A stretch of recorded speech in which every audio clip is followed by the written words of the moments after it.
IELTS Listening Test number 22. Good luck. The test is in 4 parts, Part 1, Part 2, Part 3 and Part 4. All the recording will be played once only. At the end of the test you will be given 10 minutes to transfer your answer to an answer sheet. Now look at Part 1.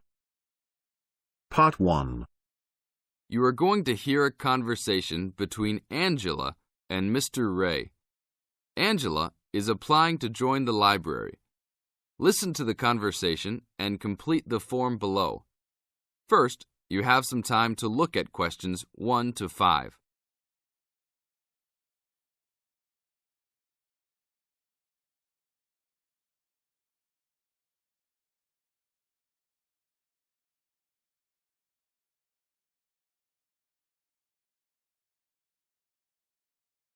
Now we shall begin.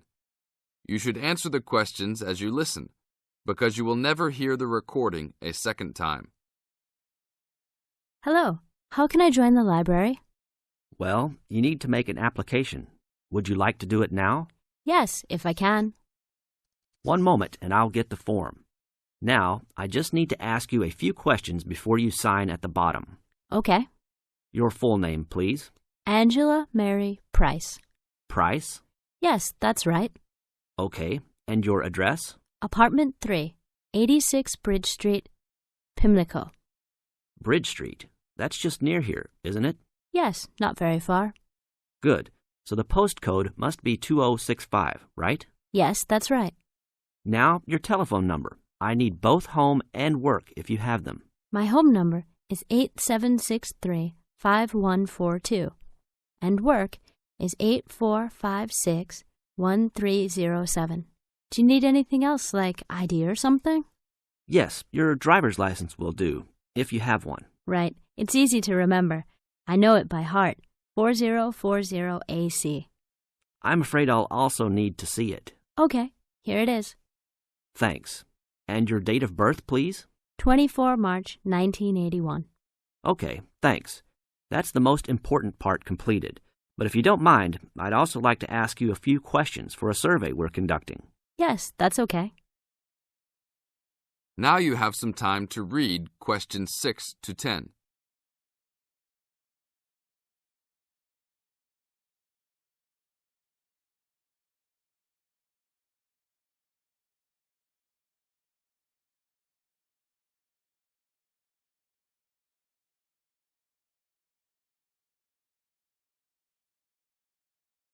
As the conversation continues, answer questions 6 to 10. What kind of books do you like to read? Here's a list to look at. Oh, it varies from time to time, but I always like to relax and learn about other countries I might visit one day. I don't like anything too heavy or serious, unless it's about animals or the environment. I'm not really into sport very much. Anything else? Well, I do like entertaining at home. You know, dinner parties. So I suppose you'll have something for me in that line. The pictures in those books always make me hungry, although they never seem to turn out exactly as they look in the books. Fine. I think that's all I need now, except I need you to sign here on the application form. Oh, and I almost forgot. The membership fee is $20, which is refundable if you no longer stay a member. There you are. Do I sign at the bottom here? Yes, that's right. You can borrow books now if you wish, although your membership card won't be ready until next week. So if you want to borrow today, you can pick up your card when you return your first books. That's if you want to take some now. I think I will, but I'll have a look around first. Okay, take your time. That is the end of Part 1. You now have half a minute to check your answers.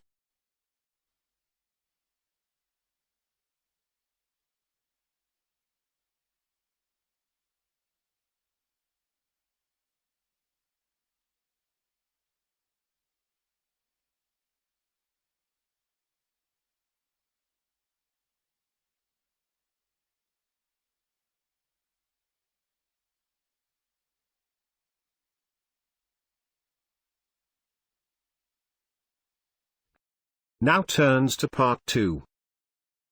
Part 2. you are going to hear a lecture about dining services. First, you have some time to look at questions 11 to 14.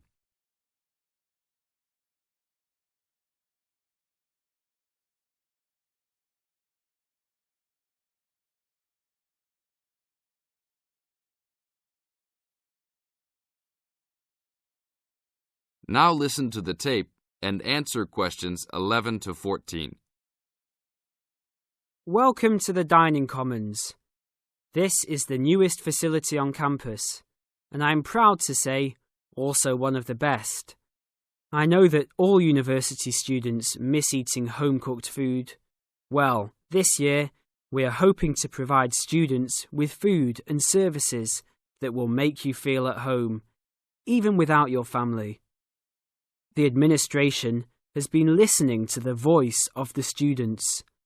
Students gave us frequent suggestions last year as to how we could improve the university. One of the most frequent suggestions was improving the dining options. We have been working hard all summer to come up with ideas that will make student life in the dormitories more pleasant. One of the new options we are offering in the dining facilities is variety in student meals. Last year, there was a set menu for every dinner, so if students didn't like the food, there was no choice. Students had to eat whatever was served. But this new dining facility has 3 completely unique areas, each with a different theme. At every meal, there will be 3 options for students to choose from. For example, there might be Italian food at station number 1, which might consist of pizza and pasta. At station number 2, there would be American food, consisting of hamburgers and hot dogs. At station number 3, there could be vegetarian soups and salads, accommodating all the vegetarians. We hope that with the greater selection of food, all students will find something to their liking. Now look at questions 15 to 20.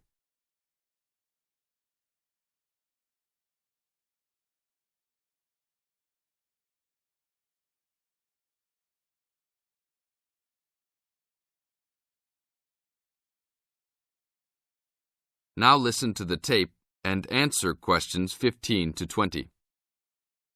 Not only will students have more options, the food will also be better. Each section of the facility will have a head chef. These are real chefs that have been trained in culinary school and have been hired specifically by the school to work in the dining facilities. All of the chefs have a speciality. The school is hoping that these chefs will prepare better tasting and more nutritious food. Every student will be able to make suggestions and also give their input as to which menus taste better. Last year, many students complained that the dining facilities didn't have very convenient hours. This year, we hope to change that. We will open for breakfast at 6 a.m. to accommodate all the early risers. In the evenings, we will open until midnight for all the students that like to go for a late-night snack. The afternoons will still remain closed, but we will have a student store open that will provide all students with drinks and fruit. The student store will be open every day from 2 p.m. to 5 p.m.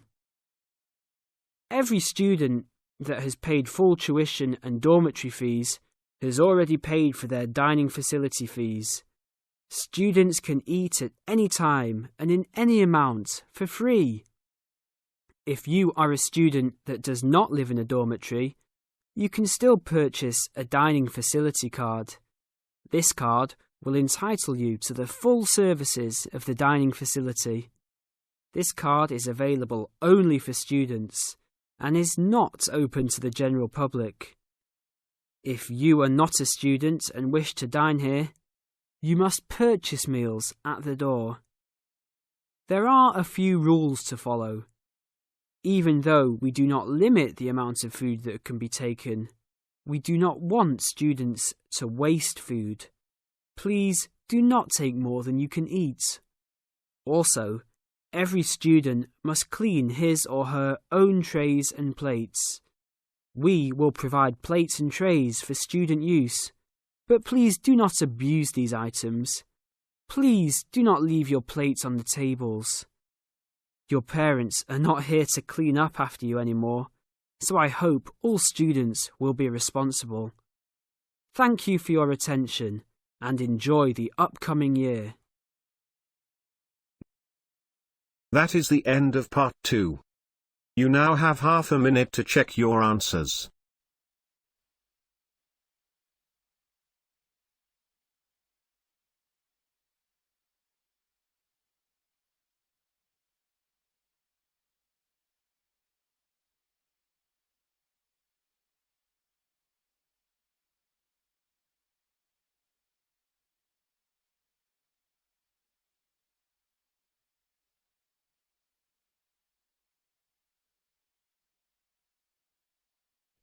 Now turns to part 3. Part 3. You are going to hear a conversation between Anne and Marcia. In the first part of this conversation, they are talking about the commands of training dogs. First, look at questions 21 to 25. Note the examples which have been done for you.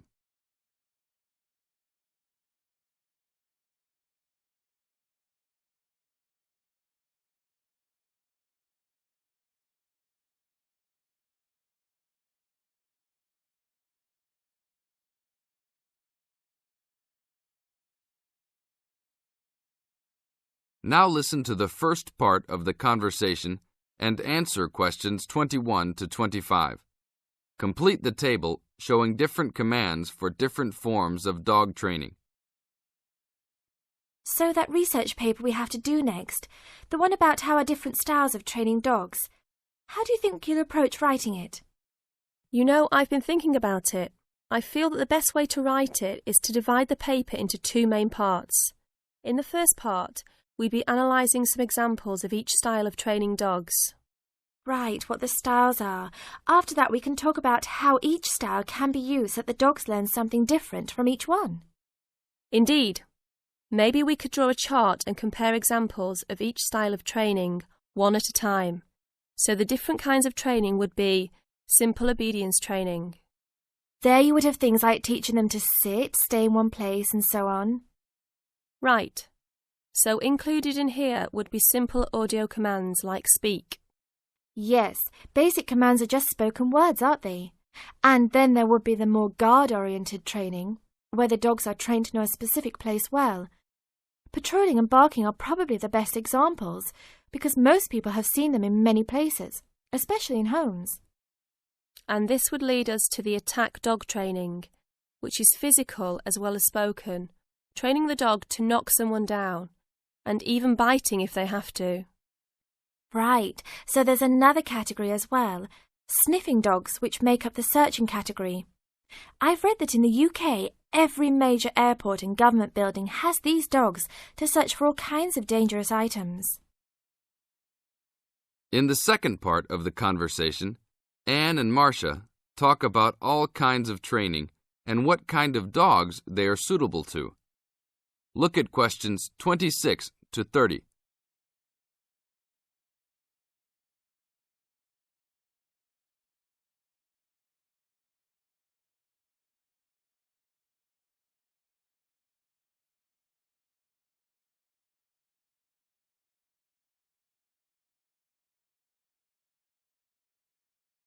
As you listen to the conversation, match A, B, C with the following forms of dog training. Listen carefully and answer questions 26 to 30. I can believe that. Well, we have a good list to build on. We're finally getting started now, so let's try to figure out when each type of dog training should be used. I guess we can start by trying to figure out the best situation for each type of dog training. What do you mean? What I mean is whether each type of training should be used with different kinds of dogs. We could use basic obedience training, for example, and ask whether it's more useful for a small dog, a medium-sized dog, and so on. In this case, I'd say obedience training is best with small dogs, because they tend to get excited easily, and this will help keep them out of trouble. OK, that makes sense. Then let's look at physical training.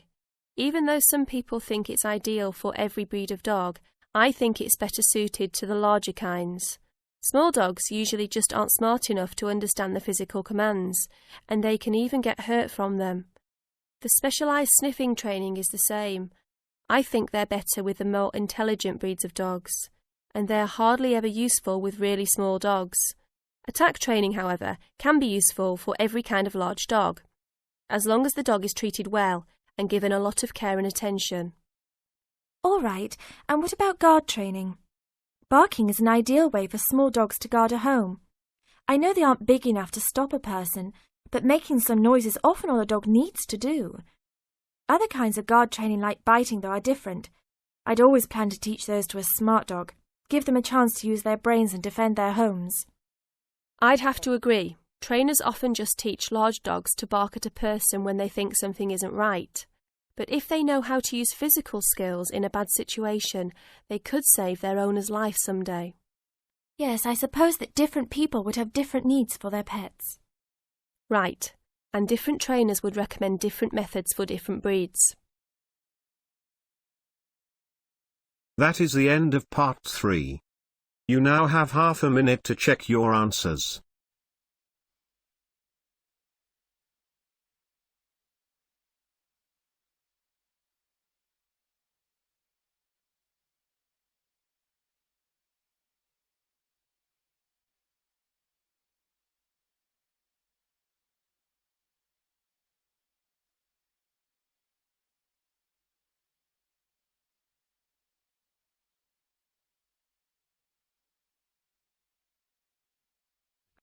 Now turns to part 4. Part 4. You are going to hear a lecture about dorm rooms. First, you have some time to look at questions 31 to 40.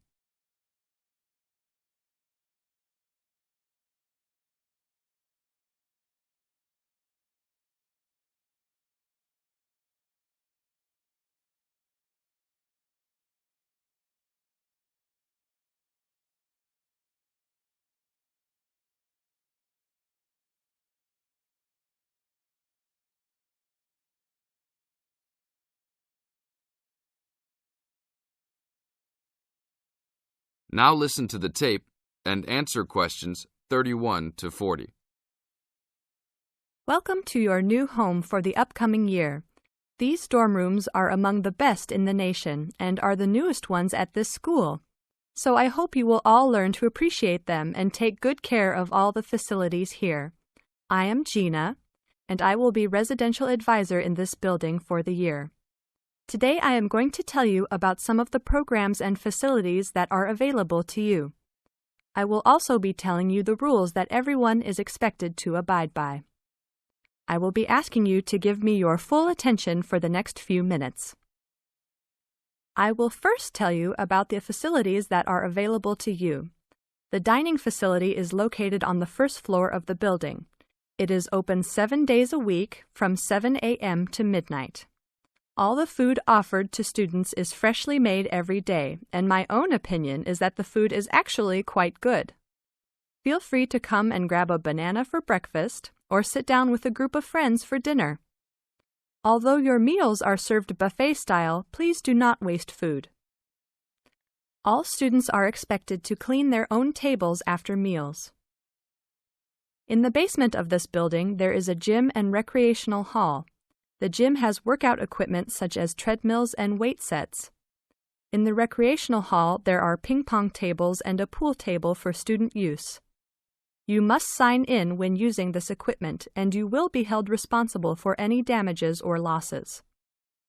The gym and recreational hall are open daily from 10 a.m. to 10 p.m. There is a kitchen located on the second floor of this building. Your dorm key will open this door.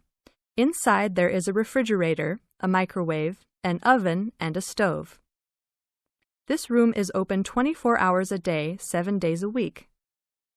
If you decide to cook a meal, please be considerate to all the students and clean up after yourself. You can use some food in here, but please do not make a mess. Some students do end up having their food eaten from the fridge, so be careful. Don't leave anything that looks like it tastes really good. Do not leave pots and pans lying around in the kitchen. Please store these in your room. There are many programs being sponsored by our building this year. One of the most popular is our Saturday morning outings. In the past years, these trips have included going fishing, hiking, cycling, ice skating, and even going to the beach. There will be a listing of scheduled events coming out soon. The university sponsors these trips, so transportation will be provided. However, there are usually some costs associated, though they are usually minimal. Our building also has a volleyball team. All students who live in this building are welcome to join. Last year we won first place in the dorm league. Please sign up at the front desk if you are interested as soon as possible, as there are only 20 spaces available based on a first-come, first-served rule. The last things I want to talk about are the rules of our building. I know rules can be boring, but they are necessary to ensure the welfare of everyone living here. First, noise levels must be kept to a minimum after 11 p.m. Many students have early classes, so for those of you that have the luxury of sleeping until 10, please don't stay up late making lots of noise. Secondly, all visitors must sign in at the front door. Even if you have friends that are regular visitors, they must still always sign in. This rule is to prevent theft and robbery from occurring. Thirdly, alcohol and drugs are not permitted in this dorm in any place or at any time. Lastly, just be safe and have a great time. University is the greatest time of your life, so make the most of it. Thank you all for your attention. That is the end of part 4. You now have half a minute to check your answers.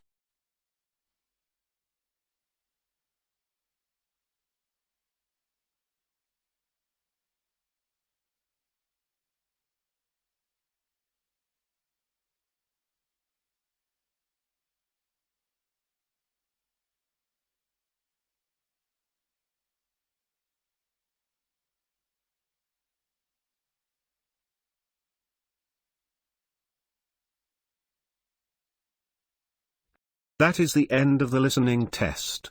In the IELTS test you will now have 10 minutes to transfer your answer to an answer sheet.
Hope this helped you. Please like, share and subscribe. Don't forget to hit the bell icon.